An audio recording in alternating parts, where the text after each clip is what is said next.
Join me in learning Chumash for today, Wednesday, Parshas Tzav, the fourth Torah reading, chapter 8, verse 1. Yesterday we learned about the different gifts that were given to the Kohen from the peace offerings, as well as the prohibitions of consuming any prohibited fats or blood. Today we go back to the installation rites and how Aaron and his sons were being installed for being Kohanim. On the 1st of Nisan was the first day that they actually served. This is 7 days prior to it, where Moshe will train the Kohanim how they should act and serve in the Holy Temple. Chapter 8, verse 1. Vayidaber Hashem al Moshe Lamer, and God spoke to Moses, saying, Kach es Aaron vezbanav, take Aaron together with his sons, Itoi with him, Vesabgodim and the clothing, Veshemen HaMishcha and the anointing oil, Vespara Chatos and the sin offering bull, Veshnea Elim and the 2 rams, Vesala Matzos and the basket of the 30 unleavened bread that we spoke about and Moshe was instructed by God over 6 months ago about. Rashi, as Rashi explains previously that God told him about this, Kach es Aaron, take Aaron. Parsha Zu, this discussion of the 7 days of installation rites was already discussed in Parshas Tzav. Nemra Shivas Yamim Kedem Mishkan was also said again now, 7 days before the erecting of the Mishkan. She'ein muktem ha'mu'ucher b'Torah, there's no before and after. The Torah was not written in chronological order, and though there are many things which may have been said later, still in all this was said right before the building of the tabernacle. Kach es Aaron, take Aaron. Kechenu b'dvarim ha'mashchei, how are you going to take him? Not literally schlepping him, but you're going to tell him with words and convincing him, telling him that he should be the one, because Aaron was a person who had humility, was running away from such type of honors, and therefore he had to be persuaded and convinced by Moshe that he should take this position. These animals which were already discussed when he told them about the obligations and the rights and the time of the sacrifices that were brought, as we mentioned in the portion of the Tzav. Now, right before the actual time of the event happening, God reminded Moshe of all the different obligations and sacrifices that have to be brought and the way it should be done. Verse 3. And assembled the entire Jewish community at the entrance of the tent of meeting. This is one of the places. How is it possible that all the Jewish people should be at the front of the entrance of the tent of meeting, in front of the Ohel Moed? And this was one of the places where we see that a small area was able to tolerate and accept a lot of people. Verse 4, and Moshe did exactly as God told him, and the Jewish people gathered at the entrance of the tent of meeting. Verse 5, Moshe said later to the Jewish people, to the community, this is what God commanded should be done. Rashi, over here, after Moshe gathers all the people together, and he tells them, after he opens the entrance of the tent of meeting, and he says, you want to know why you're all here? Because these are the things that you're going to see that I'm going to do before you.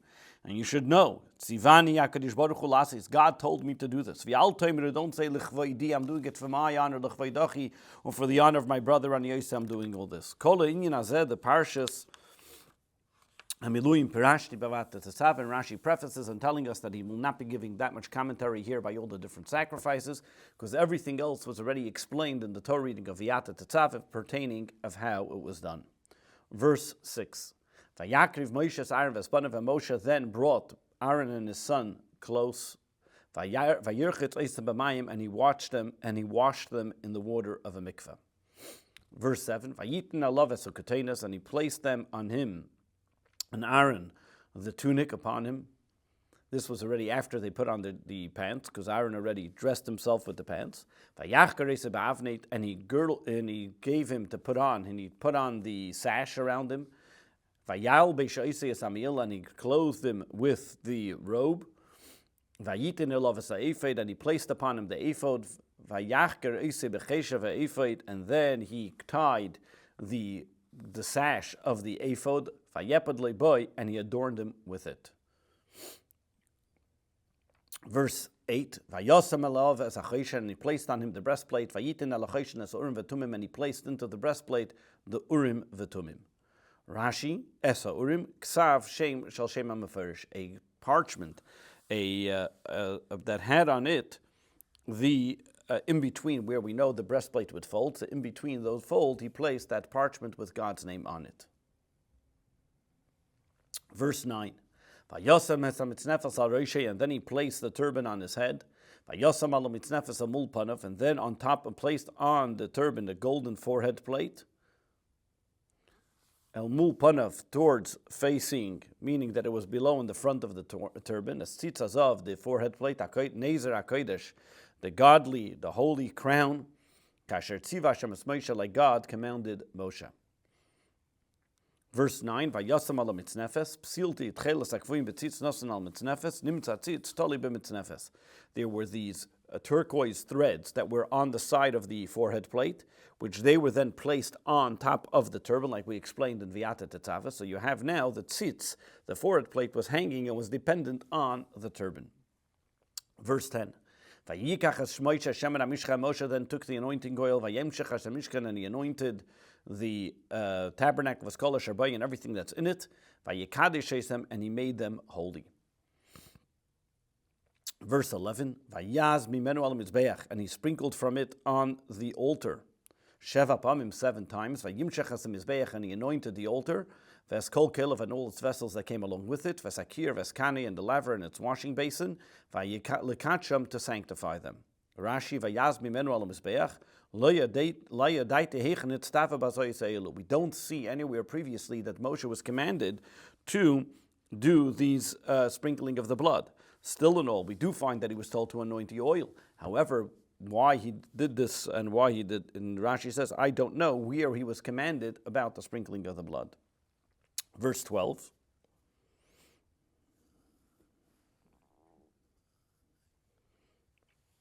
Verse 12. Vayitzik mishemen amishcha, and he poured from some of the anointing oil.